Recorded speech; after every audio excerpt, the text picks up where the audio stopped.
Hello there. With me today, I have Rebecca Want, who heads up Marbella Interiors.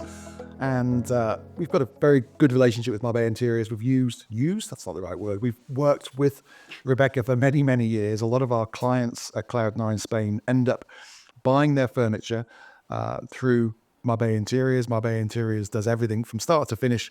So we thought we'd drag Rebecca into the studio, kicking and screaming, to talk about her work and how she gets on with the clients, what the clients are looking for, the type of work that you do. So thanks for joining us. You're welcome. Much appreciated. So yeah, we've got a great working relationship. I think. Yes. I mean, we've had nothing but positive comments and feedback on the stuff that Which you is do, nice. which is lovely. I know we drive you mad sometimes because we very often just go, "Here you go, here's a client," and you're like, "Oh look," but you're used to that. But it's understandable as well when you're working in a sales environment, you want to be able to focus on the new sales client. And if you've got a client that's actually bought but needs assistance, that's fine. Yeah, absolutely. Do you find that most clients know what they want, or do you need to guide them, or is it a mixture? I think most clients have a good idea of how they want their property to feel, what kind of image. And it's what I always say to the clients whenever on the first contact is I say, send me some images. How would you like your property to look? Whether it's from a show flat that you've seen, whether it's from our website, somebody else's website, just send me 2 or 3 images. And then that gives me an idea of where you're going and what makes you happy, what brings you joy when you walk into your property. And that can vary wildly, can't it? Massively. Yeah. Which is fun. Because everything you do is online, isn't it? You did have a showroom, but like nobody. I mean, it was around COVID, wasn't it? So it was a bit. It was around COVID we decided to close it because we realised that we really weren't using it. But all of our clients were completely web based. All of our clients are overseas. More often than not, they've bought a brand new property. Sometimes quite a long time before they get to us because 2-3 years buying off plan and things like that. They're based wherever, we've got Canadian clients, American clients, Kuwaiti clients, British clients, but they haven't got the time to come over here and go shopping. The ones that do have that time don't need us. They can go around one of the many retail outlets. They choose us because we're completely based online. We've got images of properties we've done. We've got a gallery of this is what your bedrooms could look like. We've got example all-inclusive packages. And we have a great system that's set up to work completely online. So they don't need to have to come over. And so we didn't need the studio. The pictures are interesting because that you call that an online showroom, which it is, isn't it? Because I think what you do, which is very clever, is that each scheme that you finish, you then get the professional photographer in. He or she takes great pictures. So that is your shop window, isn't it? Yeah, that's our shop window.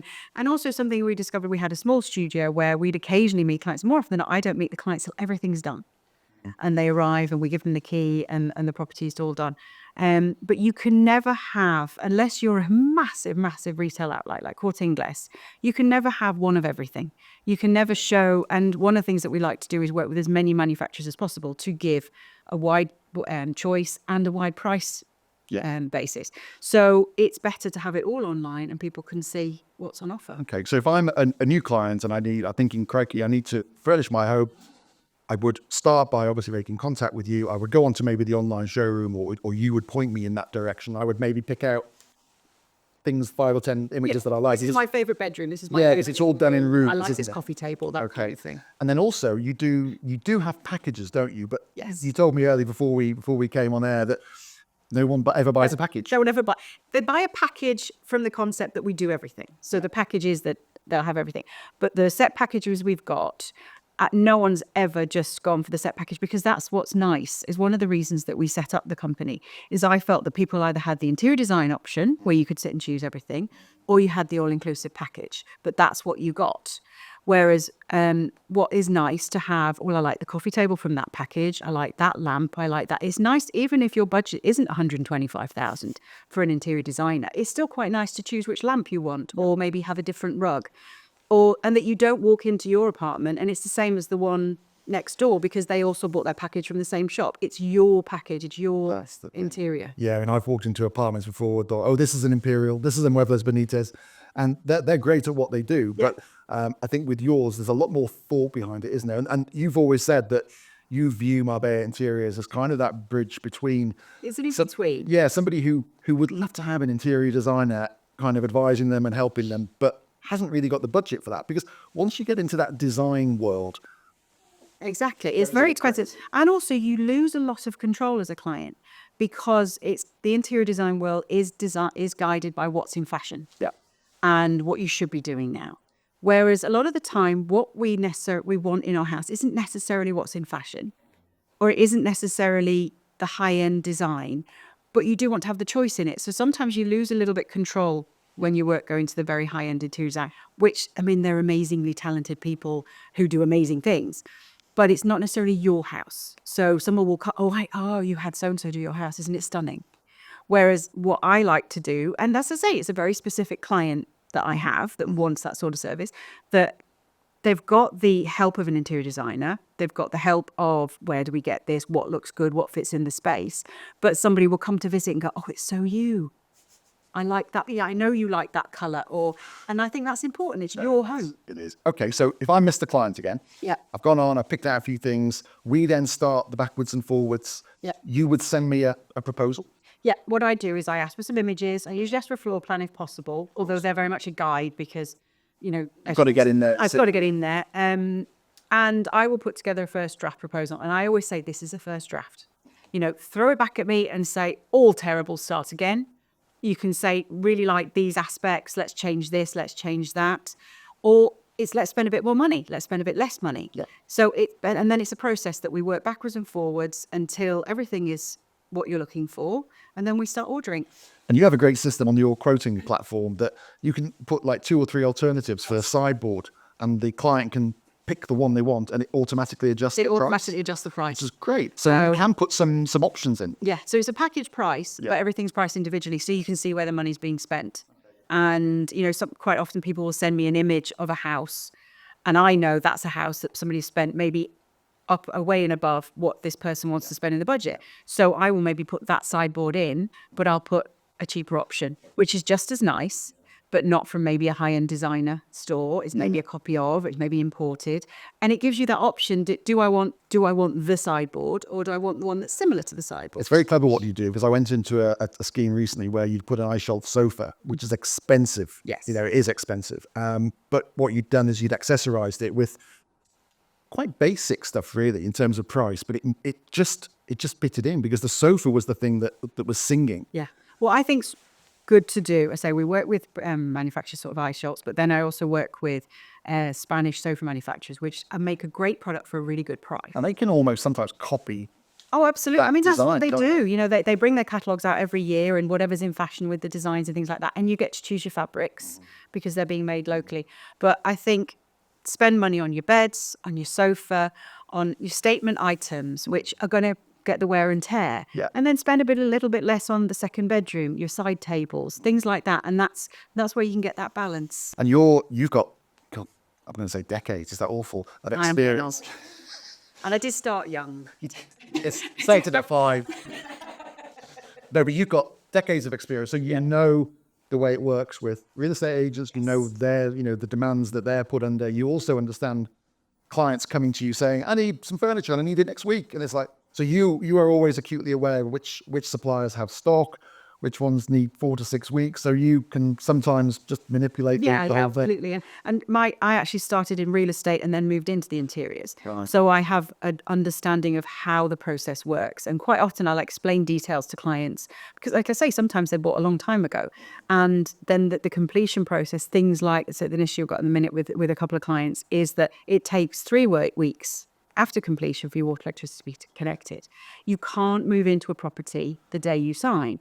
Which works great for me because what we do is in that time, we then get all our jobs done. And we quite often will then be ringing the client saying, this isn't working great, speak to a developer. We'll kind of help with that final process because I'll say, stay home. Don't come over and stay in a cold apartment that's got no water and no electricity because it takes the joy out of that final thing. Wait until everything's connected. Let me get everything in. We'll present it. You can come over and you can have a holiday. And that brings me to the fact that you do everything, don't you? So if I'm, again, just being Mr. Client, if I say, Rebecca, I just want to bring the suitcases. That's exactly what we're And can you do the knives and forks and the TVs and the sound bars and everything? You can do all that. Yeah, absolutely. I guess you get some clients who actually want Some to. clients prefer it. I mean, that's, some people say to me, oh no, I want to do the fun bits. Yeah. I want to come over and I want to go fitting glass. I want to buy, but quite often what they'll say, but get me a basic pack of white crockery so that when I arrive, I can make a cup of tea and then I'll go and buy my really nice crockery or things like that. But no, the whole aim is that people come over and they arrive and they have a holiday. They're not waiting in for deliveries. They're not having to hang stuff.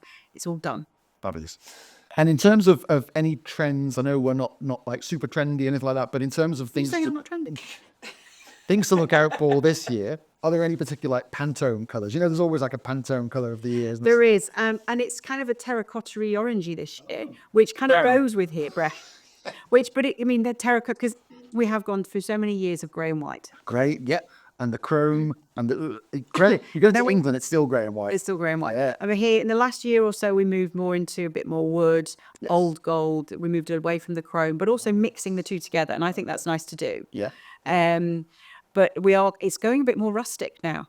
There's a lot more wood coming in. There is a lot more wood. I've Lot of noticed. wood. But people still like to maintain the neutrals because your home here is not going to get used as much as your home in the UK.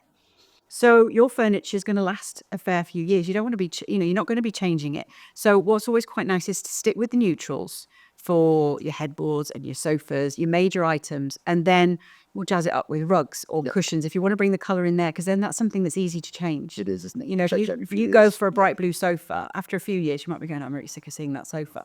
But if you go for a nice neutral sofa with blue cushions, you can change your cushions. So how do you keep up to date with all this? Do you get out much? I don't get how to get out much.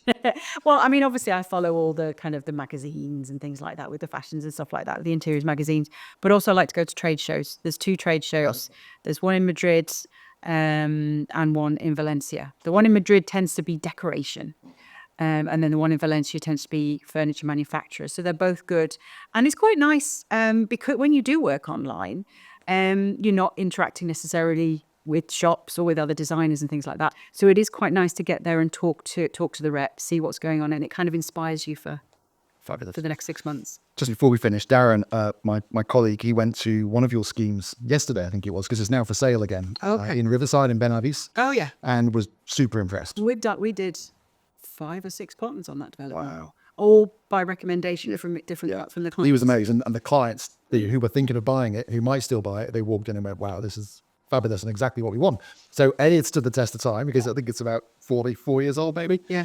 And B, you did a great job. So thank you for that. That was really nice, actually. I've got a client at the moment with designing their villa, and we did their apartment on there, which they've sold and moved into a villa. Oh, how nice. So that's So they nice. come The back to you. clients come back and we've carried on. And you go on that journey. But I guess because you know their taste and you know the way they like to work. And they know that we're going to do a good job, and that's the best recommendation Trust. for anyone. Yeah. Brilliant. Listen, thank you so much for coming in. Thank you. Really enjoyed talking to you and catching up. We should do it more often.